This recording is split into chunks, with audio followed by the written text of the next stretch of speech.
Alright guys, I want to show you how clueless we Americans are when it comes to foreign foreign affairs. Okay, check this out. So my cousin writes me, "Hey, what's up, bro? What's going on? How come gold is up while stock market, including crypto, is down?" And I wrote back, "People don't want to spend. War, Jerome Powell's being investigated, right? It's like we're clueless out here. You know what I mean? We don't read.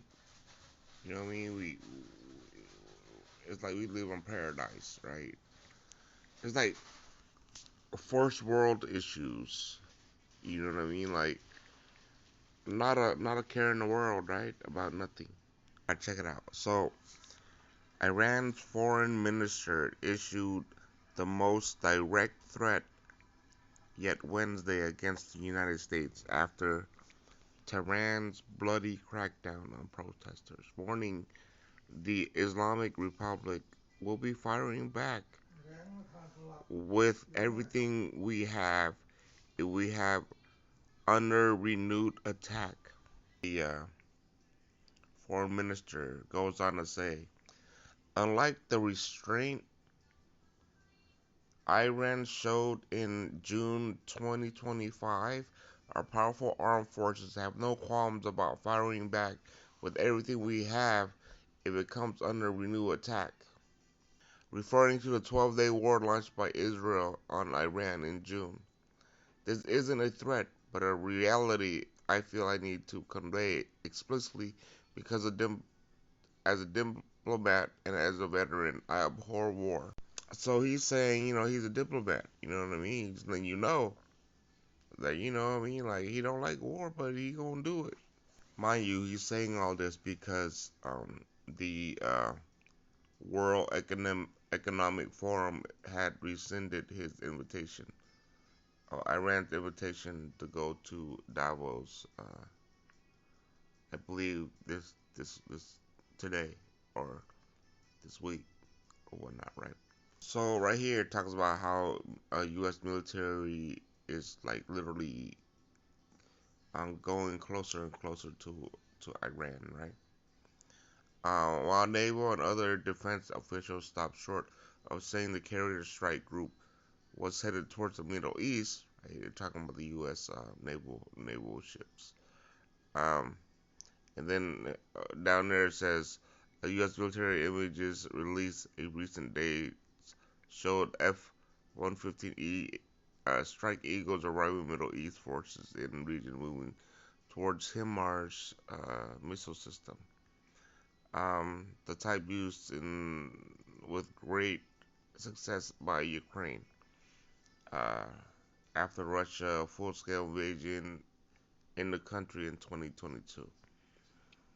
So yeah, you know what I mean? Like it's and then okay, so here's I'm gonna give you the last statement. This one comes from the Ayatollah, right? The Iranian I guess president or prime minister or whatever. It says Iran Supreme Leader Ayatollah Ali Khamenei Khamenei said on Saturday that the protests had left several thousand people dead and blamed the United States. That's the supreme leader, right? They blame the United States. It was the first indication from Iranian leader of the extent of the casualties, right?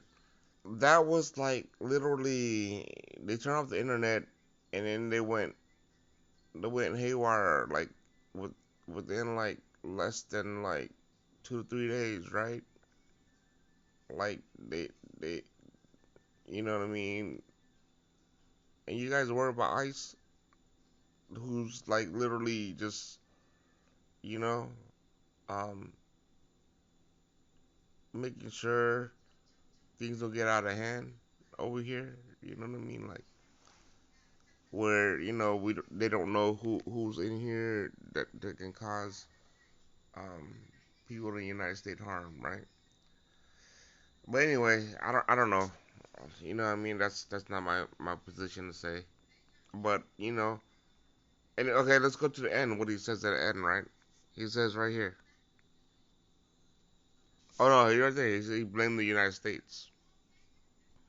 And then look at this. It says more than 26,300 people have been arrested, according to the human rights activist agency group. Uh, and then comments from officials have led to fear of some of those detained being put to death in Iran, one of the world's top executioner.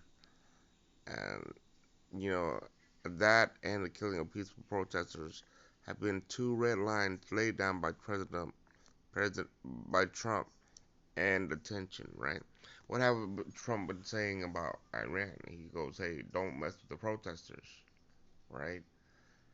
You know what I mean? Like that's their own qualms, right? President Trump, you know what I mean? When stuff comes goes down, they always go, "Hey, we need somebody from the United States to say something," right? What did he say? He said, "Back off the protesters." You know what I mean? Like,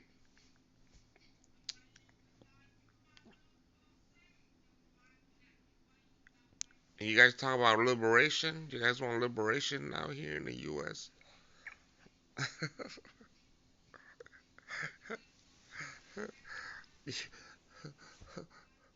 Come on, man. Anyway, I don't know, man. I'm probably gonna have to cut these things a little bit because I don't know what to put in here yet.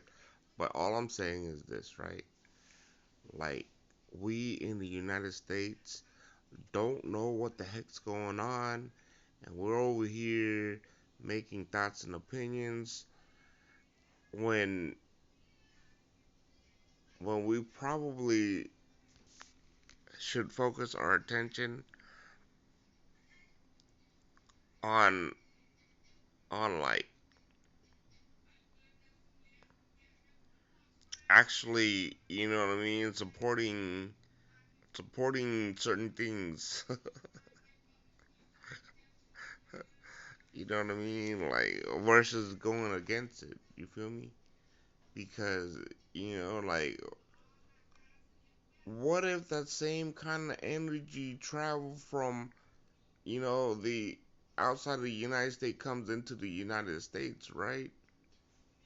What then? What then? You know what I mean? Like, we don't have that energy right now. You know what I mean? And the reason why we don't have that energy right now is because we still have law and order, right? If we don't, it's gonna get scary.